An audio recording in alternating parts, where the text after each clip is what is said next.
الحمد لله الحمد لله نحمده ونستعينه ونستغفره ونعوذ بالله من شرور أنفسنا ومن سيئات أعمالنا من يهد الله فلا مضل له ومن يضلل فلا هادي له أشهد أن لا إله إلا الله الواحد القهار وأشهد أن محمدًا عبده ورسوله المحمود المختار وأصلي وأسلم على النبي الكريم خاتم الأنبياء والمرسلين وعلى آله وأصحابه أجمعين أما بعد فيا أيها الحاضرون أوصيني وإياكم بتقوى الله أوصيني وإياكم بتقوى الله فقد فاز المتقون. Saudara-saudaraku kaum muslimin, jamaah sholat Jum'ah rahimakumullah. Pada kesempatan yang penuh berkah ini, melalui khutbah Jum'ah siang hari ini, izinkan saya selaku khatib untuk kembali mengajak, mengingatkan, berwasiat, menyampaikan nasihat khususnya kepada diri saya sendiri dan umumnya kepada seluruh jamaah yang hadir pada siang hari ini. Marilah kita bersama-sama untuk senantiasa belajar dan belajar mencintai Allah Subhanahu wa ta'ala. Mengapa kita harus cinta kepada Allah Ta'ala? Kiai Haji Bahaudin Nur Salim memberikan logika kepada kita.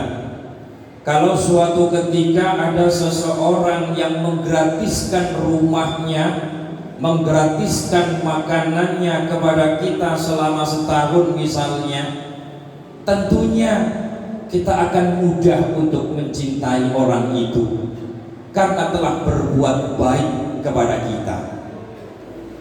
Kalau dengan orang yang pernah berbuat baik menggratiskan rumah dan makanannya selama setahun saja kita mudah mencintainya, lalu bagaimana dengan Allah yang tidak cuma ratusan tahun bahkan jutaan ribu tahun menggratiskan buminya untuk ditempati manusia, menggratiskan airnya, menggratiskan oksigennya, menggratiskan semua ciptaannya demi kepentingan manusia.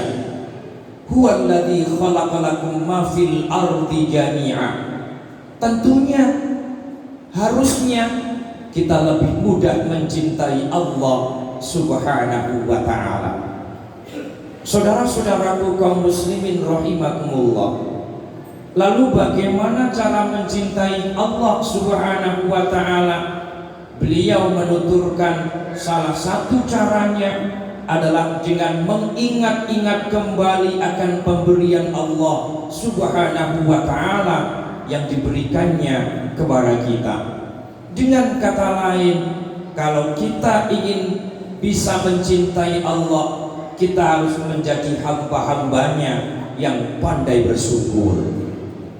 Ma'asyiral muslimin, jamaah sidang Jum'ah rahimakumullah, bersyukur sebenarnya adalah hal yang sepele yang seharusnya setiap manusia bisa melakukannya. Akan tetapi kenyataannya manusia sangat bakhil, manusia sangat kikir, manusia begitu sulit untuk berterima kasih, bersyukur atas apa yang diberikan oleh Allah kepadanya. Bersyukur atas nikmat yang Allah berikan sangat-sangat dianjurkan oleh Allah Subhanahu wa ta'ala. Bahkan Allah mengancam hambanya yang mengkufuri akan nikmatnya dengan memberikan siksanya yang teramat pedih. La in syakartum la azidannakum wa la in kafartum inna adzabi lasyadid. La in syakartum, jikalau kamu mensyukuri nikmat yang aku berikan, la azidannakum, pasti akan aku tambahkan. Wa la in kafartum, akan tetapi jika engkau justru kufur, ingkar, lalai dengan apa yang kuberikan, inna adzabi lasyadid, sesungguhnya siksaku teramat pedih, itulah yang pasti akan engkau rasakan. Saudara-saudaraku kaum muslimin, jamaah sholat Jumat rahimakumullah, dengan bersyukur atas apa yang diberikan oleh Allah kepada kita, banyak sekali manfaatnya hadirin.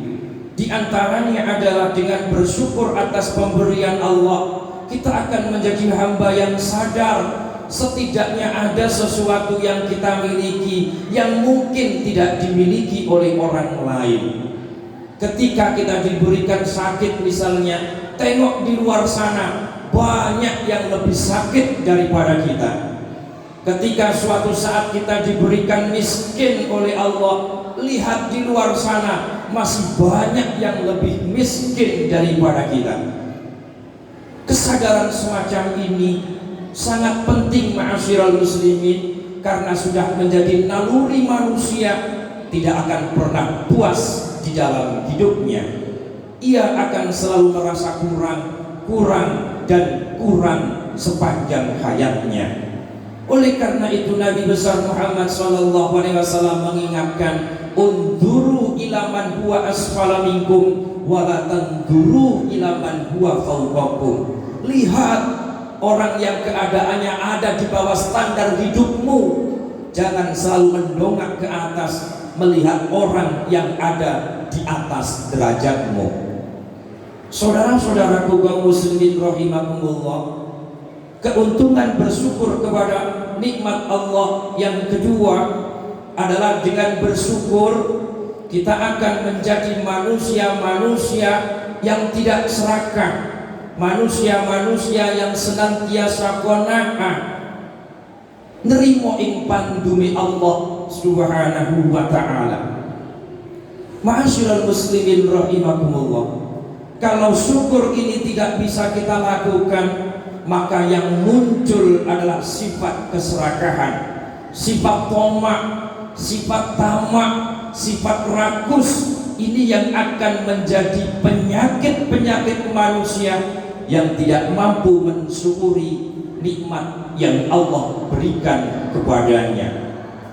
Saudara-saudaraku kaum muslimin rahimakumullah, masih ingatkah kita dengan cerita Qarun yang diabadikan oleh Allah dalam Al-Quran?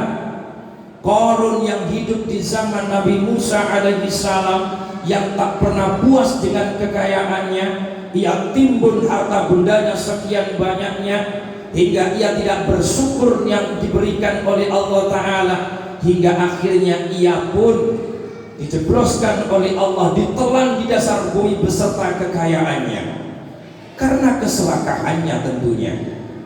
Pernahkah kita ingat, masihkah kita ingat cerita Sa'labah yang hidup di zaman Nabi Muhammad SAW? Seorang yang hidup dalam garis kemiskinan, tetapi ia meminta kepada Nabi Muhammad untuk didoakan agar menjadi orang yang kaya. Apa nasihat kanjeng Nabi kepadanya? Bersyukurlah wahai Sa'labah atas apa yang diberikan oleh Allah Ta'ala, niscaya hidupmu lebih bahagia. Akan tetapi Sa'labah tetap ngotot, didoakan jadi orang kaya, hingga akhirnya ia pun menjadi manusia yang kaya raya, hidup di sebuah pegunungan beserta dengan kambing-kambing gembalaannya yang jumlahnya ribuan bahkan tak terhitung jumlahnya, hingga akhirnya ia lupa sholat jamaah, hingga akhirnya ia pun lupa akan kewajibannya mengeluarkan zakat dari binatang peliharaannya. Apa akhirnya ma'asyiral muslimin? Ia pun harus berakhir mati dalam keadaan su'ul khatimah. Na'udzubillah min dzalik, tsumma na'udzubillahi min dzalik.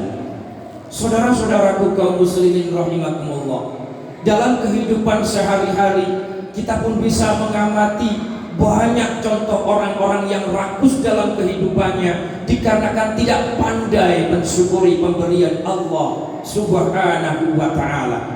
Subsidi BBM misalnya, kita sering menemui di pom-pom bensin misalnya tertulis subsidi BBM.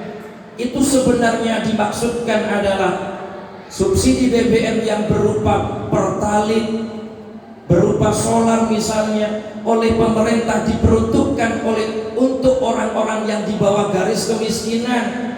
Tetapi kenyataannya 80% yang menikmati subsidi BBM adalah orang-orang kaya raya yang hidupnya mewah, bergelimang harta, dan mobil-mobilnya pun adalah kendaraan yang serba wah. Saudara-saudaraku kaum muslimin rahimakumullah, ada juga orang yang sudah mendapatkan pekerjaan yang mapan, namun karena keserakahan, tidak pandai mensyukuri pemberian Allah Ta'ala, maka ia pun melakukan tindakan korupsi, tega mengambil sesuatu yang bukan haknya. Ma'asyiral muslimin, ini pun banyak bertebaran di mana-mana dan sering kita dengarkan, kita semak di berita-berita. Ada juga seorang pejabat yang sebenarnya pangkat jabatannya sudah mapan, akan tetapi karena keserakahan ia tak pernah puas dengan jabatan yang ia emban. Ia pun harus mengeluarkan jutaan rupiah sebagai uang riswah, uang suap. Karena gila dengan kehormatan, ia lakukan semuanya demi menggapai jabatan setinggi-tingginya. Ma'asyiral muslimin, jamaah sidang Jumat rahimakumullah, tidak kalah di dalam dunia perkantoran, dunia pendidikan pun tidak ketinggalan. Banyak orang-orang kaya demi anaknya masuk sekolah yang berstatuskan negeri misalnya, ia tidak peduli siapa dirinya, yang penting anaknya bisa masuk. Bahkan mereka yang kaya tega mengambil haknya orang-orang yang di bawah garis kemiskinan. Anaknya kemudian menerima bantuan yang bernama PIP, padahal PIP diperuntukkan untuk mereka yang miskin, hadirin. Tetapi karena keserakahannya, ia tidak pedulikan semuanya itu. Ia melakukan tindakan, ia meminta surat keterangan dari pemerintah setempat dengan keterangan miskin. Maka banyak orang-orang yang sebenarnya kaya raya, hidupnya mewah, tetapi anaknya menerima bantuan dari pemerintah dalam pendidikan yang seharusnya bukan hak-hak mereka. Saudara-saudaraku kaum muslimin rahimakumullah, mari kita bersama-sama belajar. Dengan apa yang saya sampaikan ini, meskipun pahit didengarkan, mari kita jadikan pelajaran agar kita menjadi hamba-hamba Allah yang pandai bersyukur, bukan menjadi hamba-hamba Allah yang kufur. Qulil haqqa walau kana murra, katakan yang benar walaupun pahit rasanya. Semoga menjadi keterangan yang barokah bagi kita semua, amin. A'udzu billahi minasy syaithanir rajim. Wal 'ashri innal insana lafi khusrin illal ladzina amanu wa 'amilus solihati wa tawassaw bil 'haqqi wa tawassaw bis sabr. Barakallahu li wa lakum fil Qur'anil 'azim wa nafa'ani wa iyyakum bima fihi minal ayati wa dzikril hakim wa taqabbal minni wa minkum tilawatahu innahu huwas samiul 'alim. Aqulu qawli hadza wa astaghfirullah li wa lakum wa lisa'iril muslimina wal muslimat fastaghfiruhu innahu huwal ghafurur rahim.